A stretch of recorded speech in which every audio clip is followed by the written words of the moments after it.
Colour photo দিতে হবে recent stamp সাইজের এই বক্সে 2 কপি ফটো লাগবে। দুটো করে তাহলে আবার কি এটাই ভালো হয়েছে। দুটো করে ফিল আপ করতে হবে। আমার দুটো রাখো কাল। ফর্মটাকে যদি আমি দুভাগে ভাগ করি, এখানে উপরে একটা পোর্শন আছে, নিচে একটা পোর্শন আছে। প্রথমে উপরের পোর্শনটা বলে নিই। উপরের পোর্শনটা সবার কমন, সবাইকে ফিল আপ করতে হবে। কি আছে?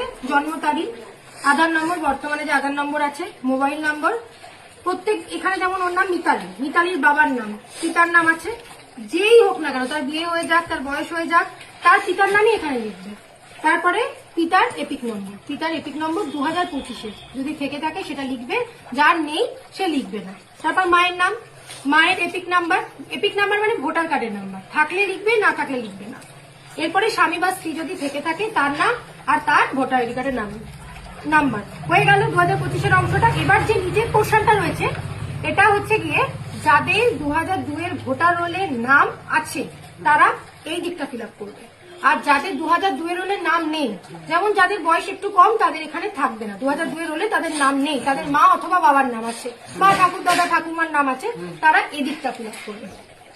যেমন এখানে আমি কথা বলি, মিতালি ঘোষ, এর মনে হচ্ছে বয়স বেশি হয়নি, ওর এদিকটা ফিল আপ করতে হবে।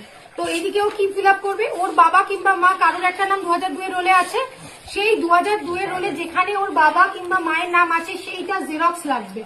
সেই জেরক্স অনুযায়ী তার পিতার নাম, যদি পিতার নাম রোলে থাকে 2002-এর, তাহলে বাবার নাম, যদি মায়ের নাম থাকে মায়ের নাম।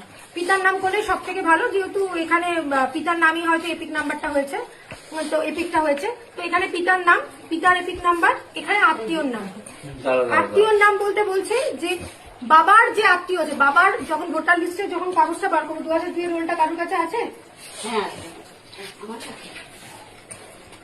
যদি এটা 2002-এর রোলটা আমি বলি, এটা 2002, ধরে নিলাম যে এই রোলটাতে ওর বাবার নাম আছে, বাবার নামের এগেন্সটে একটা সম্পর্কিত ব্যক্তির নাম আছে, তো সেই নামটা এখানে আত্মীয়র নামের জায়গায় লিখতে হবে।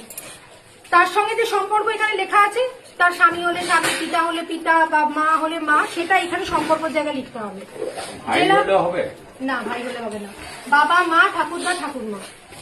জেলার নাম, রাজ্যের নাম, তাদের মৃত হলেও সমস্যা নেই, 2002-এ তো তাদের নাম ছিল, তাদের নামটা 2002 অনুযায়ী আমি লিখছি, তো আমি তো বর্তমানে লিখছি না, এই পোর্শনটা এখনকার নয়, এটা 2002-এর পোর্শন। এবার বিধানসভা ক্ষেত্রের নাম, তখনও জগদ্দল বিধানসভা ছিল, জগদ্দল বিধানসভায় লিখবে। বিধানসভা ক্ষেত্রের নাম তখন ছিল 131, সেটা লিখতে হবে। দেখো, প্রত্যেকে যখন এই ফন্টেক্সটা বার করবে, জেরক্সটা বার করবে, তখন দেখবে ওপরে বিধানসভার নাম, অংশ নাম, সন্দেহ আছে, সেইটাই এখানে ফিল আপ হবে। এই যে বিধানসভা ক্ষেত্রের নাম নেই, তাই তো? হ্যাঁ, এটা যাদের নাম নেই, তার বাবার বা মায়েরটা ফিল আপ হবে। তোমাদের এটা ফিল আপ হবে, তোমাদের নিজের নাম